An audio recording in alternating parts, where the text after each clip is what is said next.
এখন ওই মুসলিম ভাইয়ের বউর একটা কথা খেয়াল হয় আর কি, সে লাল দেখলেই ইল্লাপুরের বাইসাপ না। কারণ মাঝে মাঝে ঘটনার কি বলে যে প্রেক্ষাপট ভিন্ন খাতে প্রবাহিত করার জন্য এমন ঘটে।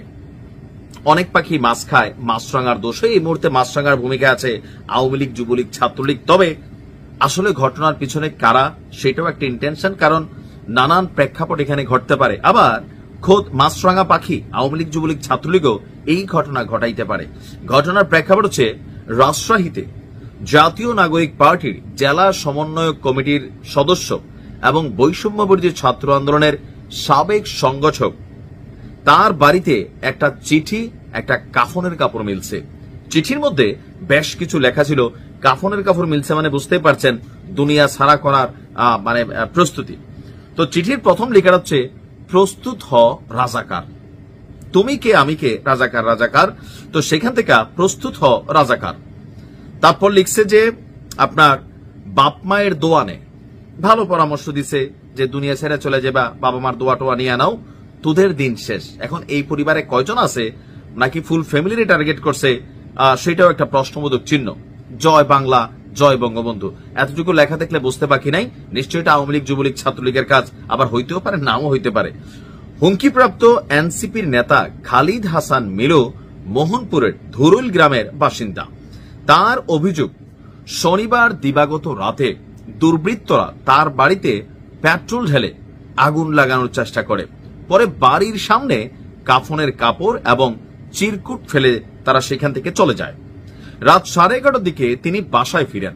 কিছুক্ষণ পর জানালার পাশে অপরিচিত কণ্ঠে শোনা যায়, বাইরে বের হইয়া দেখ। হঠাৎ করে জানালা দিয়ে এরকম একটা আওয়াজ, আমরা হলে ভূতের ডরে মরে জানালা বন্ধ করে দিতাম, বাট সাহসী ছেলে, সে সত্যি সত্যি দরজা খুলছে, বারান্দায় গেছে। বারান্দায় গিয়ে তিনি দেখেন টিনের সঙ্গে থাকা কাঠের আড়ায় আগুন জ্বলছে এবং চারপাশে পেট্রোলের গন্ধ। তিনি বাইরে না গিয়ে প্রথমে প্রতিবেশীদের ডাকেন। ধুরুল বাজারের নৈশ প্রহরীও আসেন। পরে বাইরে এসে একটা পলিথিন দেখতে পান। পুলিশ ঘটনাস্থলে যাওয়ার পর সেই পলিথিনটি খোলা হয়। ভেতরে সাদা কাপড় মানে কাফনের কাপড় এবং একটা চিঠি। বৃষ্টির কারণে বাড়ির চারপাশ ভেজা থাকায় আগুন ছড়িয়ে পড়েনি। যে অংশে আগুন লেগেছিল তা নিভিয়ে ফেলা হয়, এমন হুমকি পেয়ে তিনি উদ্বিগ্ন এবং আতঙ্কিত। চিরকুটে জয় বাংলা লেখা থাকায় কারা এই ঘটনায় জড়িত তা অনুমান করা কঠিন নয়। ওই যে বললাম না, এখানে এখন বাংলাদেশে অনেক কিছুই ঘটছে। ঘটনার সত্যতা থাকতে পারে, আবার নতুন কোন ষড়যন্ত্র রচিত হইতে পারে।